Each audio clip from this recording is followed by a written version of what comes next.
Dili moubos sa 50 ka scholars ang gipang-isyuhan og mga toolkits sa opisina ni Congressman Isidro Ungab sa 3rd District ning Dakbayan human nga natapos sa ilang kursong Cookery NC2 ug Animal Production Ruminants NC2 diha sa Dasdawangan. Ang mga scholars sa Cookery nga pulos residente gikan Kalinan nakadawat og mga brand new na gamit pangluto sama sa oven, wok, portable burner ug uban pa. Samtang brand new nga karitelya kon wheelbarrow, pala, airtag sa mga binuhing hayop ug uban pang gamit ang nadawat sa mga scholar sa animal production gikan Baguio District.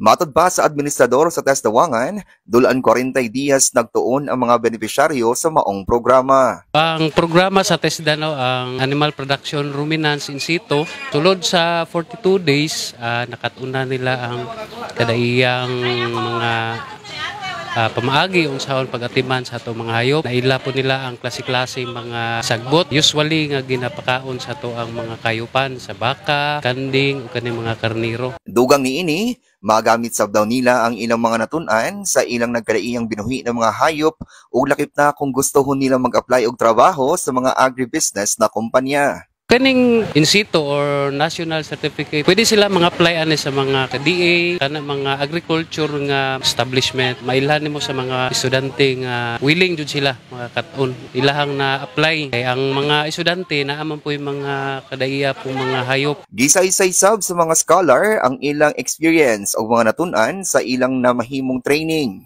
Ang experience namo din sa TESDA sa ruminants in situ, dako kayo mi og kabaghuan, nakatuna namo ang pag-atiman sa mga hayop. Dako kay mi og benepisyo nga nadawat gikan sa ilahang scholarship sa among pag-eskwela. Labi na nga nakoy mga binuhi nga hayop, so nakatuna nako kung unsa ang mga proseso sa pag-atiman sa among mga kahayupan. Happy kayo, Mr. Unexpected kayo nga ingon ani ang among toolkits na nindot kayo mga wheelbarrow, sundang sa paninga uban. Ug dako kay migpasalamat kay Congressman Isidro Ungab ug kay Konsehal Alberto Ungab. Dako kay migpasalamat ani ug dako kay nigkatabang sa amo ang panginabuhian. Mapasalamatan sab si Ed Christopher Alvarez, usa sa mga scholar sa Ruminants NC2, sanglit daghan daw kining natun-an nga pwede niyang magamit sa ilang sariling umahan. Daghan kay mig natunan kami tanan. Daghan mi nahibalan sa about sa baka, saon siya pag-atiman, unsaon siya pagpadak. Dako kay siya benefits. Kami tanan diri nami mga uma, ug napud mi mga sariling baka, mga kanding. Katong ako i-apply po na mo tong knowledge sa mga sariling mga hayop pod. Dako kay migpasalamat kay samot na kang Alberto Ungab, kang Isidro Ungab pod nga sa mga pamaagi sa iyang mga scholar natagaan mig na hatagan mi og mga knowledge about sa baka nya napod mi mga toolkits gikan sa iya.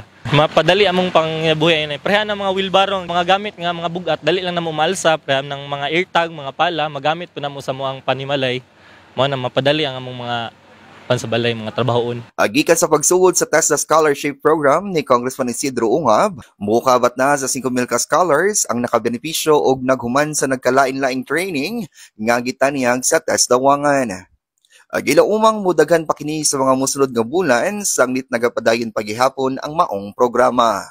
Nag-post lang si ang among kagawad diri sa Baguio nga kinsay willing, kinsay gusto nga mag-apply og scholar, diha nang nakuha ang among mga scholar. Ako mismo ang naka-interest sa mga sa gihatag sa barangay nga mga in situ. Ma-recommend nako sila nga kung gusto sila og na sila time nga maghilig sa mga in situ nga kuan, mga knowledge parehaning sa ruminants, gina-encourage nako sila nga gusto mag-apply diri og scholars diri sa Dasdawangan.